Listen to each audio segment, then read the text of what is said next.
la invitación a Jesús Ramírez por la amabilidad que han tenido de solicitar mi participación en este encuentro convocado por Alejandro Rodríguez Fuentes, el que construyó y armó Yoica. ¿Qué hemos aprendido desde que dejamos de negarlo? ¿Qué hemos aprendido del abuso sexual infantil desde que dejamos de negarlo? ¿Acaso hemos dejado de negarlo? Y si así fuera, ¿desde cuándo dejamos de negarlo? Más aún, ¿cuándo comenzamos a negarlo? Sin lugar a dudas que no fue el inicio, pero para el psicoanálisis, la caída de la teoría de la seducción marcó el comienzo de la negación del abuso sexual infantil. Los psicoanalistas comenzamos a negar el abuso sexual infantil el 21 de septiembre de 1897, cuando en la carta del 21 de septiembre de 1897, Freud le escribe a Fliess, y lo cito: por fin me vio obligado a reconocer que aquellas escenas de seducción nunca habían tenido lugar y que solamente eran fantasías que mis pacientes habían inventado. Ahí comenzamos a negarlo. Cuando Freud afirma que ya no le cree más a sus neuróticas y que sus histéricas le mienten, no hace otra cosa que volver a invisibilizar el abuso sexual realmente cometido y a inocentizar a los perpetradores. Cuando Freud afirma que los relatos de abusos sexuales que poblaban su consulta eran producto de los deseos incestuosos de sus pacientes y no de acontecimientos reales, sí, es cierto que abre el camino a un campo inexplorado de investigación, el mundo interno, la fantasía inconsciente, la sexualidad perverso polimorfa y la represión, pero al precio de conceder todo lo demás a los valores patriarcales dominantes. De modo tal que a partir de entonces los síntomas histéricos, esas parálisis, esos ataques contorsivos, esas cegueras que hasta ese momento habían sido explicados por una marca traumática de carácter sexual fechada en la infancia y producida por el padre o algún varón cercano, a partir de entonces esos síntomas neuróticos fueron privatizados y pasaron a integrar el mundo de las fantasías. Cito a Freud. Cuando una niña acusa en el análisis como seductor a su propio padre, cosa nada rara, no cabe duda alguna sobre el carácter imaginario de la acusación, ni tampoco sobre los motivos que la determinan. Esto está dicho en las lecciones introductorias al psicoanálisis de 1917. Para el psicoanálisis, la caída de la teoría de la seducción indicó el momento en que comenzamos a negarlo. Pero su desmentida fue causa común que atravesó la primera mitad del siglo XX y se puso en evidencia hasta en aquellos manifiestos que se ocuparon de escandalizar a la época, denunciando el lado oscuro de la sexualidad. En el informe Kinsey de 1948 y 1953, resultado de encuestas realizadas en los Estados Unidos a hombres y mujeres adultos acerca de su conducta sexual, quedaron consignados los contactos sexuales entre niñas y adultos, entre padres e hijas, pero ese dato fue interpretado como fuente de placer para las niñas, contactos sexuales que podrían augurar un mejor desarrollo social y sexual en la posterior vida erótica de las mujeres. De modo tal que entre idas y vueltas, entre denuncias y encubrimientos, continuamos negándolo hasta bien entrada la segunda mitad del siglo pasado. Entonces, ¿cuándo dejamos de negarlo? Es difícil precisarlo. En 1984, conversando en Nueva York con un psiquiatra infantil de merecida fama, me preguntó cómo estaba el problema del abuso sexual infantil en Cuba. Yo había pasado 8 años trabajando en un servicio de psicopatología de uno de los mayores hospitales pediátricos de La Habana y muy suelto de cuerpo le dije: en Cuba no existe el abuso sexual infantil. A lo que mi amigo, con cierta indulgencia, respondió: yo pensaba lo mismo hasta que elaboramos criterios diagnósticos para ubicarlo. Al día siguiente, el colega a quien aludo me hizo llegar el libro de Samit.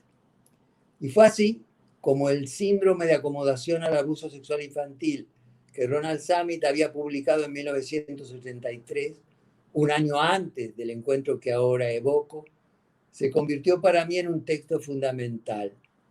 Me inició en ese campo tan escabroso como necesario, que más de una vez he visualizado como una pesadilla. Allí aprendí el ABC del abuso sexual infantil.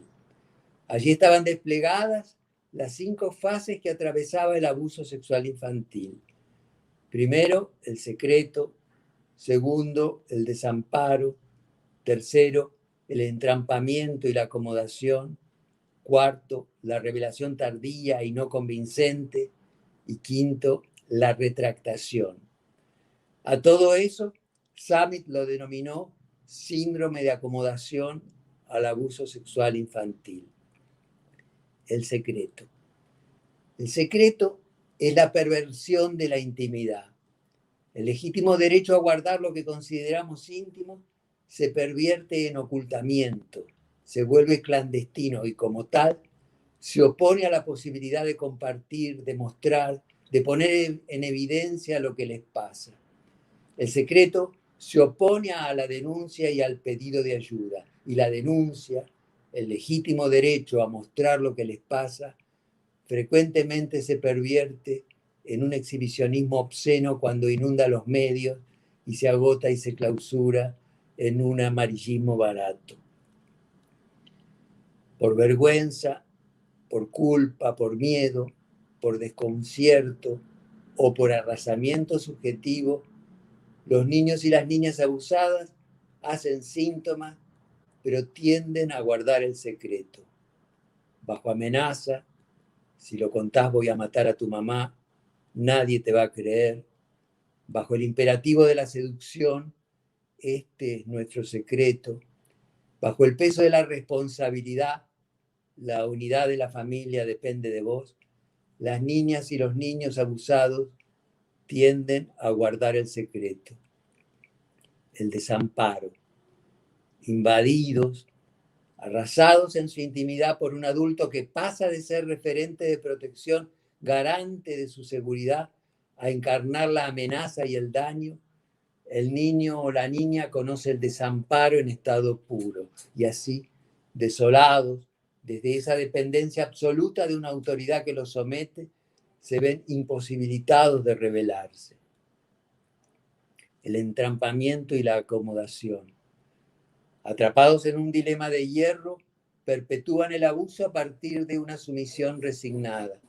Los niños y las niñas víctimas de abuso viven atenazados entre el silencio que los condena como cómplices y culpables y el temor a revelarlo por las consecuencias destructivas de los que se hacen responsables.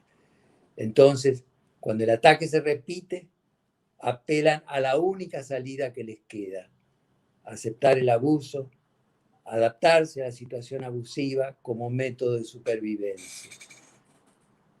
La revelación tardía, conflictiva y no convincente. Samit alerta acerca de las características que tiene la denuncia cuando ésta llega, si es que llega. Un número significativamente grande de casos de abuso sexual infantil nunca es revelado, pero cuando ocurre, sucede años después de haberse iniciado el abuso sexual y es producto de algún quiebre eventual en el mecanismo de acomodación.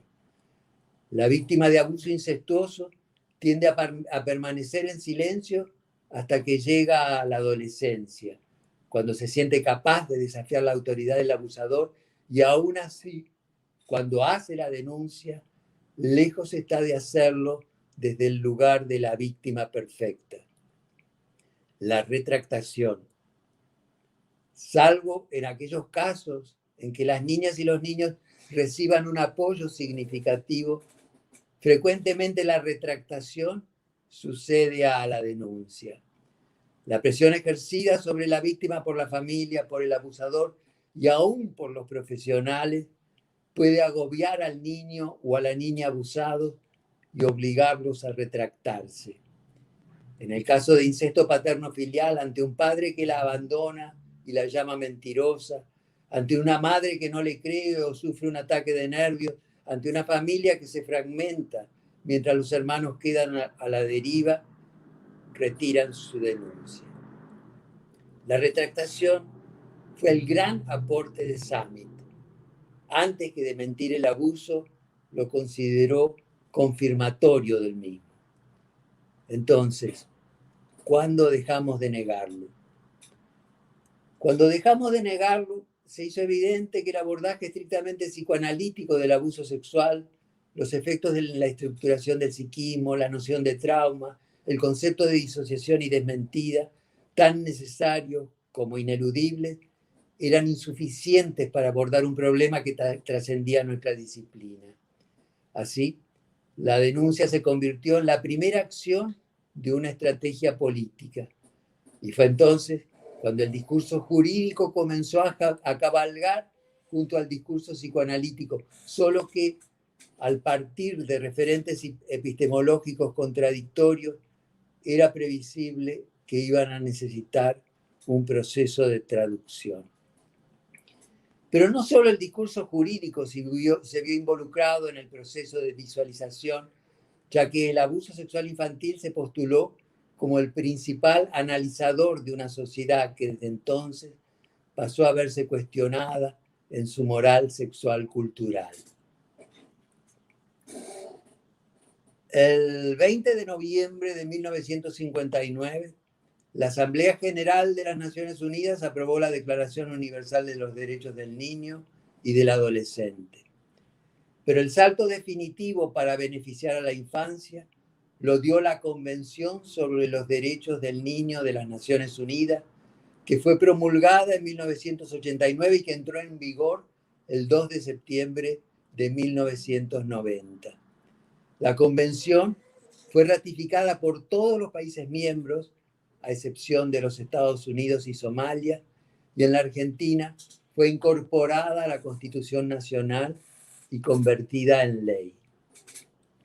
La Convención entró en vigor el 2 de septiembre de 1990, pero unos pocos meses antes, Brasil reglamentó el Estatuto de Crianza y del Adolescente, la Ley 8069, que se convirtió de ese modo en la más avanzada legislación internacional sobre la infancia, iniciativa que sirvió de modelo para la 26061, la Ley de Protección Integral de los Derechos de las Niñas, Niños y Adolescentes, que fue sancionada en la Argentina el 28 de septiembre del 2005 y promulgada el 21 de octubre del mismo año.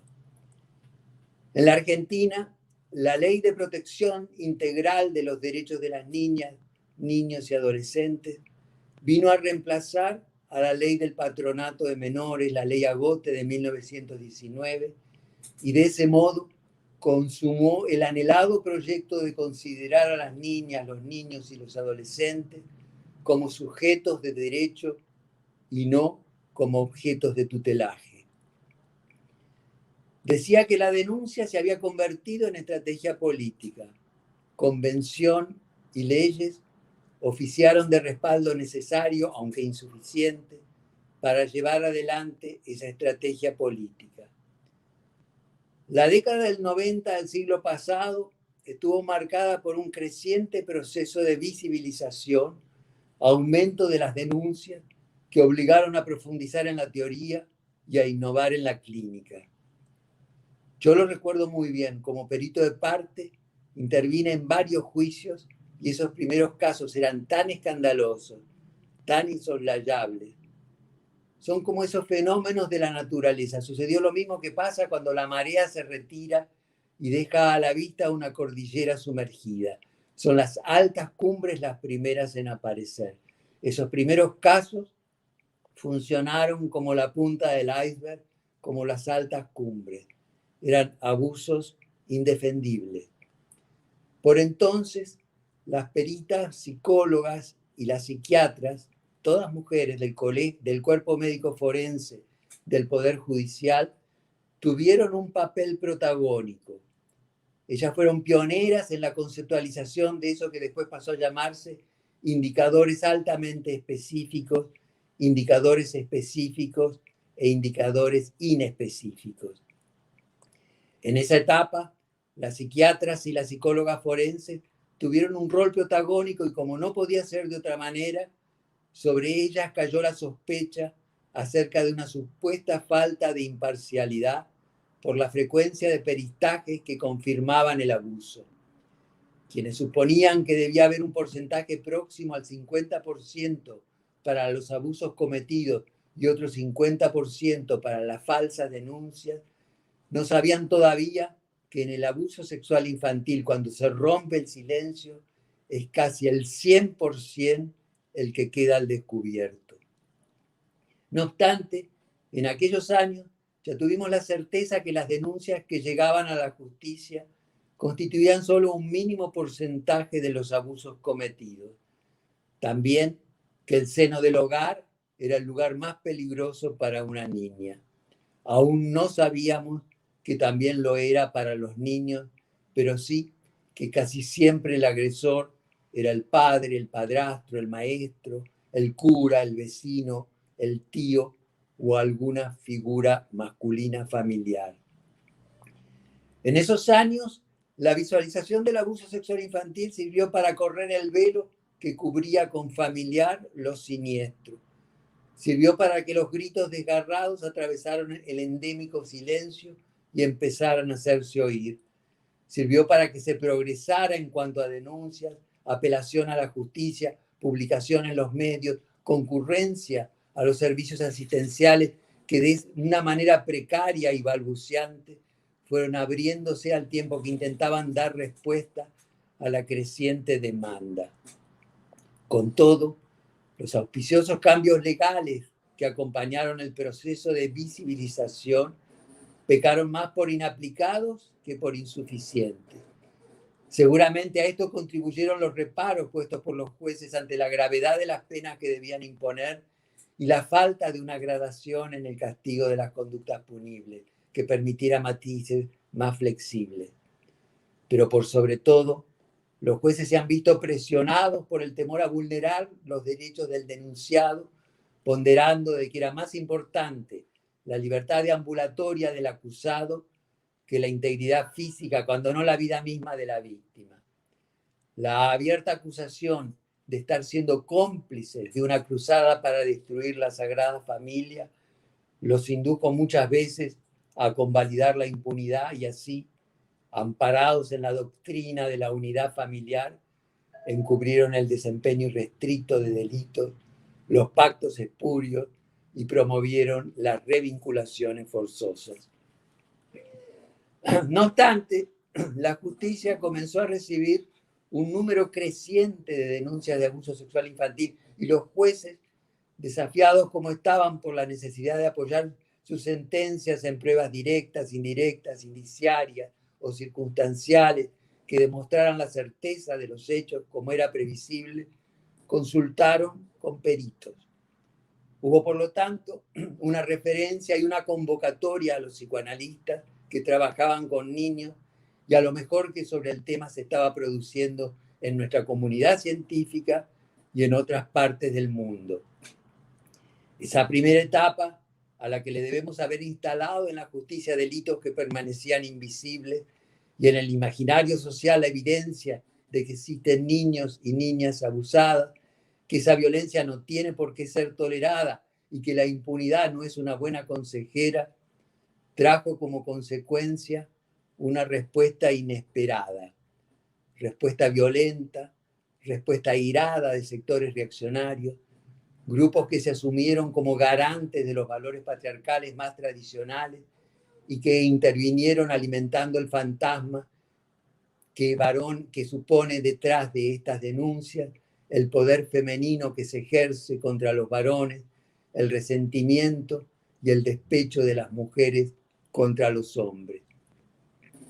Decía que la justicia comenzó a recibir un número creciente de denuncias y los jueces consultaron con peritos. Pero resulta que algunos peritos, figuras que habían sido responsables de la introducción del tema en nuestro medio y de ayudar a develar el fenómeno, personajes que habían adquirido merecido prestigio por su actitud pionera, se convirtieron en líderes de una cruzada conservadora y en los principales instigadores de una campaña que pretendió desarticular los logros conseguidos.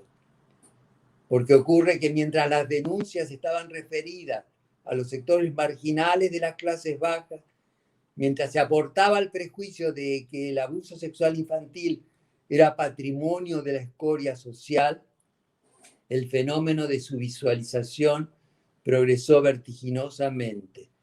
Pero cuando empezó a circular la sospecha de que el abuso sexual infantil y los ataques incestuosos eran, antes que un fenómeno de clase social, un subproducto del dominio masculino que atravesaba todas las clases sociales, cuando los sectores acomodados se vieron cuestionados en el despliegue irrestricto de lo que consideraban un derecho de costumbre, apareció una respuesta que, disfrazada de buenas intenciones, padres varones que defendían el derecho de vincularse con sus hijos, no hizo otra cosa que reforzar el abuso de poder que está detrás de la perpetuación del delito.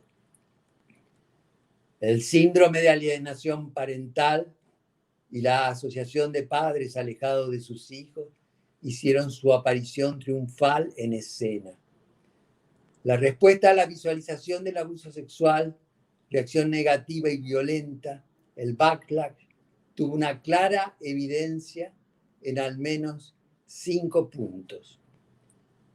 Uno de ellos fue la publicación en la prestigiosa revista La Ley del 15 de diciembre del 2000 de un artículo de elocuentísimo título, El abuso de las denuncias de abuso, firmado por un juez de muchísimo prestigio, un ex juez de muchísimo prestigio. Además, el desempeño de estas asociaciones, APADES y la Asociación de Padres Alejados de sus Hijos y otras similares, organizaciones que al grito de reclamamos el legítimo derecho de estar con nuestros hijos, no hicieron otra cosa que confirmar su vocación de dominio, intentando en ese momento quitarle los hijos a sus ex esposas, ex concubinas o ex compañeras, para poder mantener la situación de hecho que llevaron a suspender el contacto y que generalmente, si lo conseguían, si lograban la tenencia de los niños y las niñas, rápidamente los entregaban a otras mujeres para que los asistan. Además, la profusión de acusaciones y de juicios contra las y los profesionales que se dedicaban al tema, las amenazas personales y familiares a premios de todo tipo que recibieron los peritos. También la producción de papers absolutamente inconsistentes, pero que por sus pretensiones de cientificidad fueron exaltados y premiados como rigurosos en congresos inventados para la ocasión.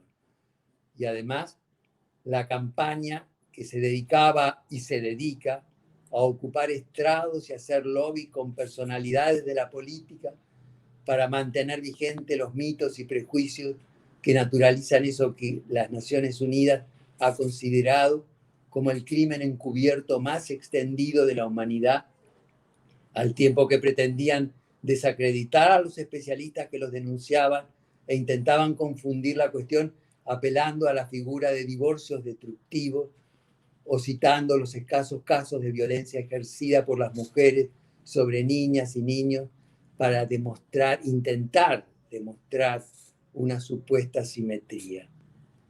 En definitiva, lo que caracterizó a esa etapa fue el intento de detener el proceso de visualización del abuso sexual infantil, imponiendo la prepotencia de un terrorismo que tendió a desmantelar los servicios asistenciales abiertos para esos fines, reducirlos a su mínima expresión, invalidar las denuncias, convertir en sospechosos a quienes se atrevían a dar testimonio, y tendió a perpetuar el abuso y el maltrato y sobre todo a desalentar a las y a los profesionales que venían llevando adelante la pesada carga de sostener ese proceso de visualización con la clara intención de obligarlas a renunciar bajo la amenaza de quedar expuestas a juicios en los que no contarían con abogados que se supieran defenderlas y para los que deberían dedicar enormes sumas de dinero. Lo suponíamos y lo confirmamos. La proximidad al abuso sexual infantil no es inocente. No lo es desde el punto de vista de su incidencia y prevalencia, ni de los estragos que causan la constitución subjetiva de aquellas y aquellos que lo han padecido activa o pasivamente. Tampoco para las y los profesionales que lo abordan. Así, los interrogantes que surgen acerca del procesamiento de la angustia por parte de los psicoanalistas expuestos al relato sobrecogedor de las víctimas se ha convertido en motor fundamental de una vasta producción bibliográfica con la que se ha intentado dilucidar algo acerca del movimiento de aproximación y rechazo de los profesionales a uno de los aspectos más escabrosos de la conducta humana. Con todo, es necesario consignar aquí que antes que con los ofensores, mucho más se ha investigado y trabajado asistencialmente con las víctimas del ASI, denominándolo burnout, contratransferencia traumática, contagio con la víctima, severo padecimiento contratransferencial, trauma vicario, overcompassion fatigue, desde hace más de 3 décadas que varios autores, fundamentalmente del mundo anglosajón, han venido insistiendo en el impacto negativo que tiene en la subjetividad del terapeuta el contacto íntimo con pacientes que han padecido abuso sexual en la infancia. Hemos llegado entonces a contar con instrumentos teóricos y clínicos que nos permiten comprender los estragos producidos por los diferentes niveles de implicación y sobreimplicación que presiden las investigaciones y afectan a los investigadores del abuso. Si a pesar del backlash se confirmó el acierto de la estrategia inicial basada en la denuncia, si pasamos del silencio al grito, si atravesamos la sordina del backlash, el desafío actual, me parece, es el de transformar los gritos en palabras, desplegar un discurso y una acción lo más lejos posible del peligro de la ideologización y de la tecnocracia. ¿Qué aprendimos desde que dejamos de negarlo?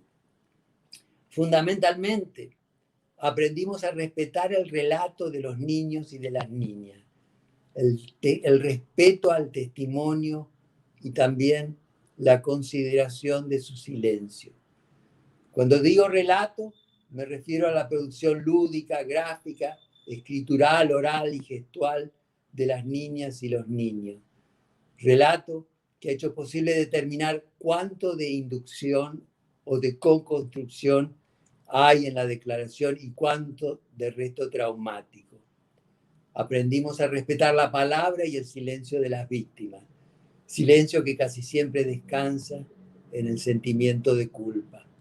Aprendimos cómo desmontar la obediencia a los perpetradores, aprendimos que la retractación es un dato positivo y que por lo general la revinculación es sinónimo de revictimización. Nuevamente, el sistema jurídico vino a respaldarnos. Rosansky es el autor de la Ley 25.852 que modificó el Código de Procedimiento Penal de la Argentina y estableció que los menores de 16 años, víctimas de delitos contra la integridad sexual, no pueden ser interrogados en ninguna instancia judicial y policial en forma directa y solo deben serlo por especialistas y con cámara de Gesell. ¿Qué aprendimos desde que dejamos de negarlo? Hemos aprendido a detectar los indicadores específicos, los altamente específicos y los inespecíficos. Cuando en el inicio Y ante el interrogante acerca de qué aprendimos desde que dejamos de negarlo, respondía con: ¿acaso hemos dejado de negarlo? Aludía a la evidencia del eterno retorno, incesante reiteración de la misma pesadilla. Aún no hemos superado el backlash y ya nos enfrentamos a la ofensiva de quienes pretenden naturalizar y legalizar el abuso sexual infantil, inscribiéndolo como derecho consuetudinario propio de un capitalismo patriarcal que triunfa cuando logra su inscripción inconsciente.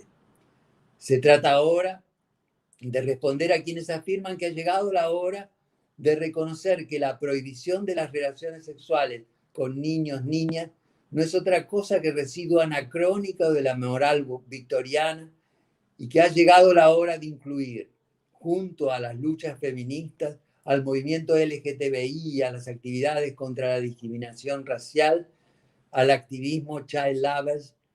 Se trata, digo, de denunciar el equívoco que subyace en quienes sostienen que el movimiento de amor a los niños puede coincidir con el feminismo, afinidad que quedaría sellada al oponerse a ambos, al modelo puritano y racista que nos viene de las culturas indoeuropeas.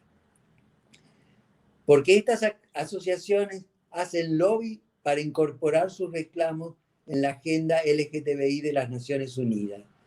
Consideran que las relaciones sexuales con niños y niñas no es abuso, es pedofilia, y la pedofilia es una orientación sexual más como cualquier otra, como la homosexualidad, por ejemplo.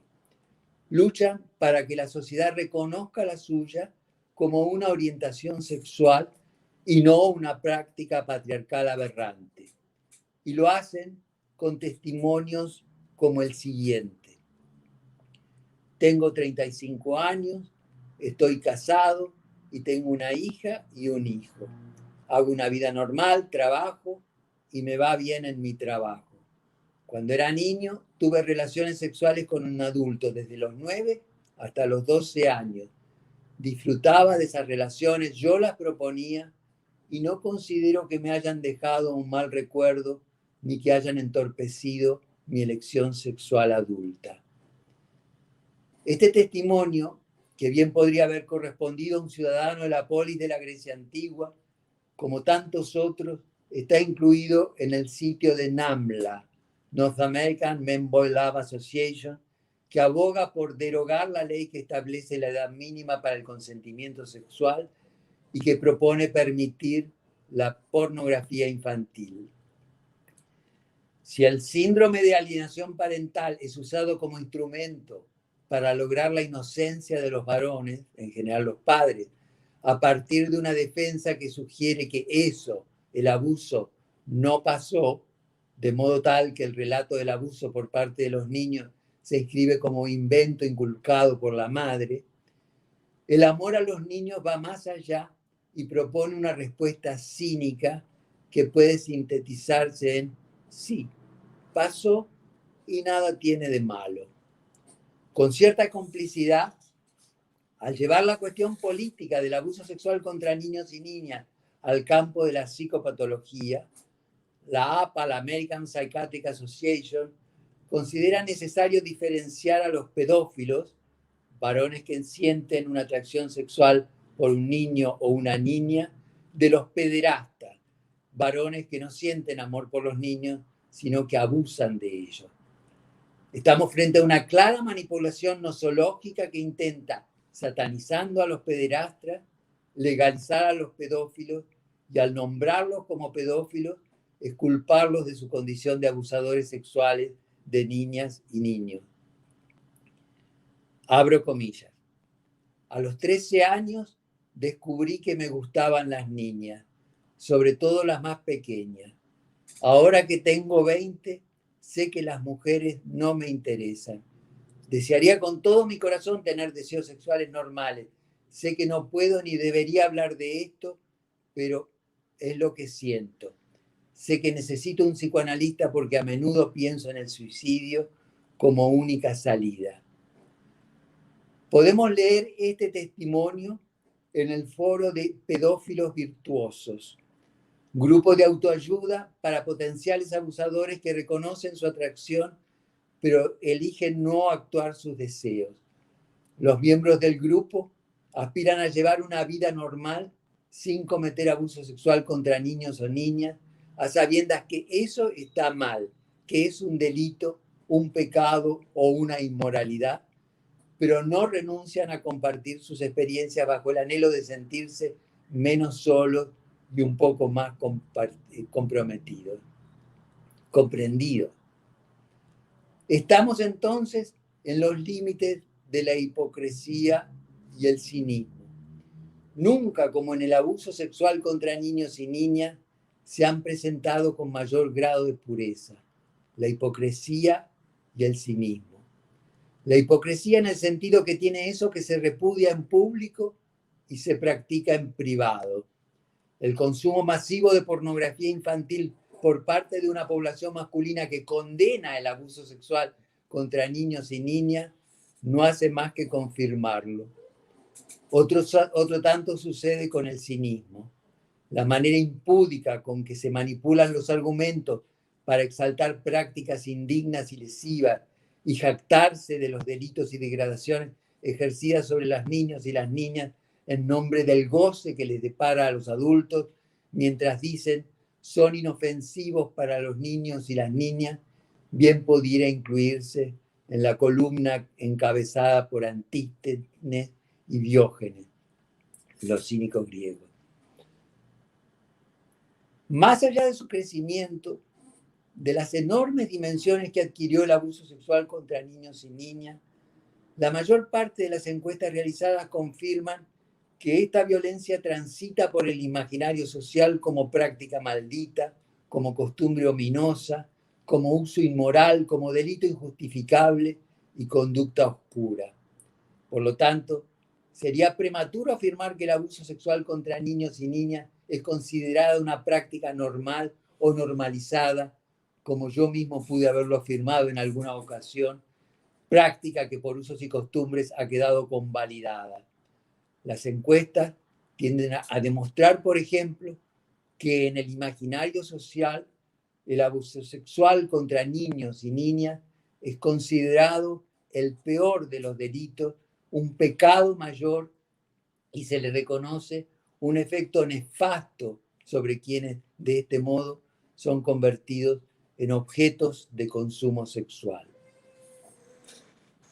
Quisiera pasar ahora a ver los nuevos modos que va adquiriendo el abuso sexual contra niños y niñas. Me refiero, claro está, al papel que juega Internet como cantera de los nuevos adictos a la pedofilia. Las redes se han convertido en el espacio privilegiado de recluta de niños y niñas destinados a ser abusados y prostituidos.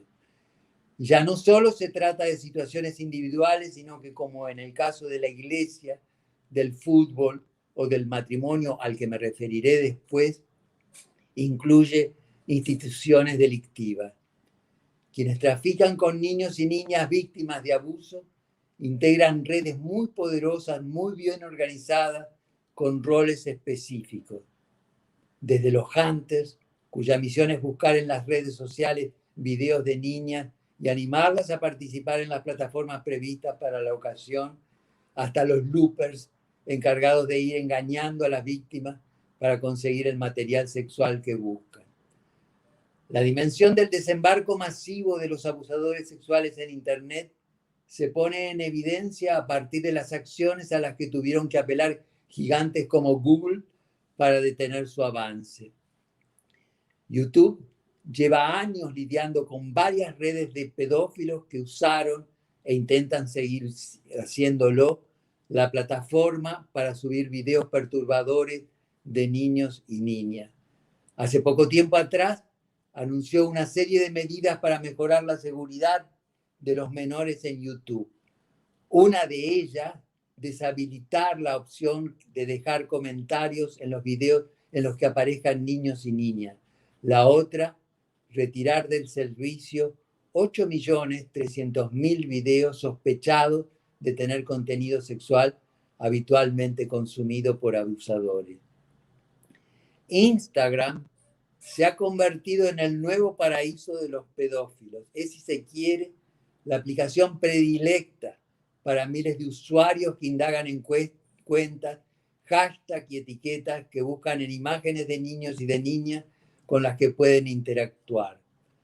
Basta y sobra con teclear frases como hashtag niños modelos, young model, young beauty, future model, young lady, young boy, para que se despliegue un catálogo de fotos acompañados por infinidad de mensajes producidos por pedófilos infiltrados. Si bien Instagram estipula dentro de sus condiciones de uso que se debe contar con al menos 13 años o la edad mínima legal en su país para usar la aplicación, y aunque tienen sistemas para evitar la violación de sus políticas de privacidad, es evidente que no se cumplen en todos los casos. Y aquí, nuevamente, aparece el respaldo del sistema judicial. En noviembre del 2013, la Cámara de Senadores de la Argentina aprobó la ley número 26.904, que incluyó bajo el título correspondiente de Delitos contra la Integridad Sexual un artículo en el Código Penal que criminaliza el grooming. El texto aprobado dispone, y el artículo dice, será penado con prisión de 6 meses a 4 años el que por medio de comunicaciones electrónicas, telecomunicaciones o cualquier otra tecnología de transmisión de datos contactare a una persona menor de edad con el propósito de cometer cualquier delito contra la integridad sexual de la misma. El grooming es definido como toda acción que tenga por objetivo minar o socavar moral o psicológicamente a un niño con el fin de conseguir su control a nivel emocional para su posterior abuso sexual, por lo que se trata entonces de un supuesto de acoso sexual infantil. Los nuevos y viejos modos que van adquiriendo el abuso sexual contra niños y niñas. ¿Cómo intervenir en aquellas culturas que han hecho del matrimonio con niñas el sistema perfecto para encubrir el abuso sexual? El matrimonio concretado está muy generalizado en Afganistán y en algunas comunidades la mayoría de las niñas son entregadas en matrimonio entre los 9 y los 14 años a hombres mayores de 40 años. Las niñas de Afganistán son consideradas antes que personas, bienes que integran el mercado como mercancías para sacar de la miseria a su familia.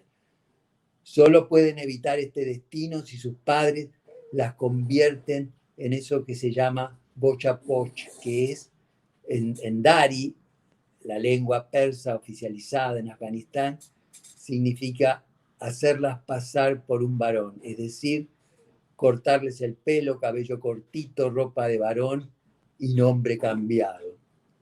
Esta costumbre, la del matrimonio concertado en plena infancia, efecto de la extrema pobreza, tiene una vigencia significativa en la medida que se contrapone a la legislación vigente en el país, que ubica en los 16 años la edad mínima para el matrimonio. Esta costumbre también se opone a las leyes del Islam. El Islam prohíbe el matrimonio infantil hasta que la novia y el novio sean mayores de edad, aun cuando los futuros cónyuges estén comprometidos. Queda claro entonces que no son las leyes que son las leyes del capitalismo y del patriarcado quienes deciden acerca de esa costumbre. También en la India, el matrimonio infantil es una práctica habitual. Más del 50% de las niñas se casan antes de los 18 años y en las zonas rurales el promedio de edad baja notablemente. Son 150 millones las niñas que en la actualidad, según la UNICEF, corren el riesgo de ser entregadas en matrimonio antes de los 15 años. Pero es necesario apelar, no es necesario apelar al lejano Afganistán o a la India, no es necesario recordar las prácticas de culturas exóticas y de religiones ancestrales para enfrentarnos a la vigencia del abuso sexual contra niños y niñas.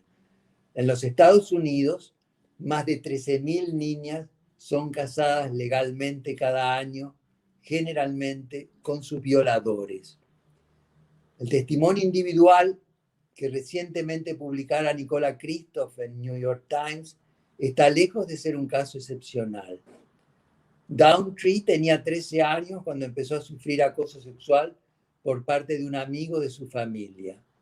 Un año después, como resultado de esas violaciones, quedó embarazada. La reacción de sus padres, en lugar de presentar una denuncia ante la policía, fue obligarla a casarse con su violador, que por entonces tenía 33 años. La historia de Dawn es una más entre las historias de miles de niñas que son obligadas a casarse cada año en los Estados Unidos para evitar situaciones que sus padres, pertenecientes a menudo a sectores muy conservadores o religiosos, no están dispuestos a asumir ni a consentir, como el tener hijos fuera del matrimonio o el aborto. Hace muchos años atrás, Sherry Johnson, una muchachita de Florida, fue obligada a casarse con su violador cuando tenía solo 11 años. Sherry fue violada por primera vez a los 8 años, quedó embarazada a los 10 y contrajo matrimonio poco después. Actualmente tiene cerca de 60 años y es una de las mayores activistas en contra del matrimonio infantil en los Estados Unidos. Unchained at Last, Sin Cadenas al Fin, una organización que lucha contra el matrimonio infantil en Estados Unidos, calcula que desde el año 2000 se han celebrado en ese país 240.000 matrimonios en los que las mujeres eran menores de edad. De hecho, técnicamente es posible que una menor de edad contraiga matrimonio de forma legal en todos los estados de Estados Unidos, salvo Delaware, cuyo gobernador, el demócrata John Kearney, firmó hace pocos meses una ley que especifica expresamente que ambas partes deben tener como mínimo 18 años de edad para poder contraer matrimonio. Este estado se convirtió así en el primero de la Unión que prohíbe sin excepciones el matrimonio infantil. En el resto de los estados, la legislación varía. Aunque de forma general casi todos los estados establecen el límite de edad para el matrimonio en los 18 años, sus legislaciones admiten al mismo tiempo una serie de excepciones que de hecho hacen posibles estas uniones. Entre ellas, por ejemplo, tener permiso de los padres o una autorización judicial o incluso que la menor esté embarazada. Este último supuesto es precisamente el que propicia paradojas como que violaciones a menores de edad acaben convirtiéndose en matrimonios infantiles legales o como siendo ilegal en Estados Unidos mantener relaciones sexuales con un menor. En algunos estados esas relaciones pueden darse y quedar amparadas por la ley por el mero hecho de haberse producido dentro del matrimonio. No es necesario apelar ni a Afganistán, ni a la India, ni a los Estados Unidos. Aunque está buscando abolirlo, la República Dominicana sigue siendo el país con mayor número de matrimonios infantiles forzados. 1 de cada 5 dominicanas termina casada siendo menor de edad. Según el último censo del 2010, en la Argentina hay 341.000 adolescentes menores de 19 años en uniones convivenciales o casadas. 1/3 de esa población son varones que viven con muchachas de su misma edad. Los otros 2/3 son muchachas que viven con hombres que les llevan entre 20 y 30 años.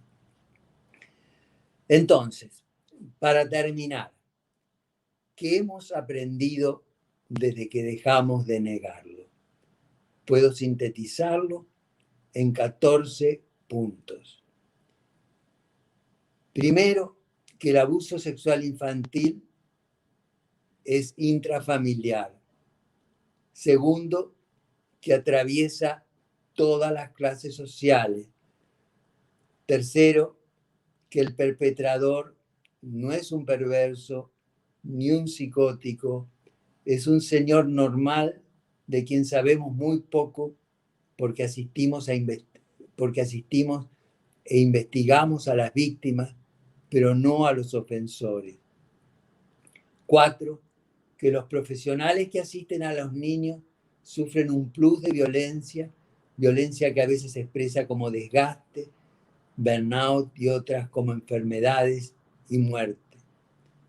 5, que son tanto los varones como las niñas las víctimas de abuso.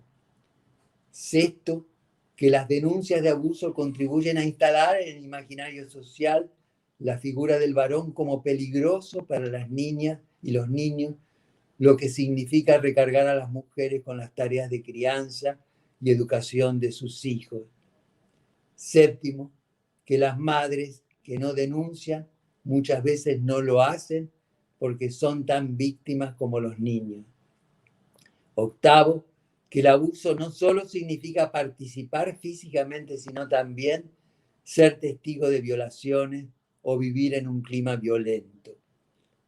9, aprendimos cuáles son los indicadores del abuso. 10, aprendimos que la revinculación es casi siempre sinónimo de revictimización, que 11, que el síndrome de alienación parental es un invento sin fundamento teórico. 12, que el relato de los niños es fundamental. En 13 lugar, que la pandemia significó un retroceso en el proceso de denuncia enorme. Y en lugar 14, por último, que deberíamos dejar de hablar de abuso sexual infantil cuando queremos aludir a la explotación sexual de niños, niñas, adolescentes, que deberíamos dejar de hablar de pornografía infantil cuando queremos aludir al material de explotación sexual de niños, niñas y adolescentes. Muchas gracias.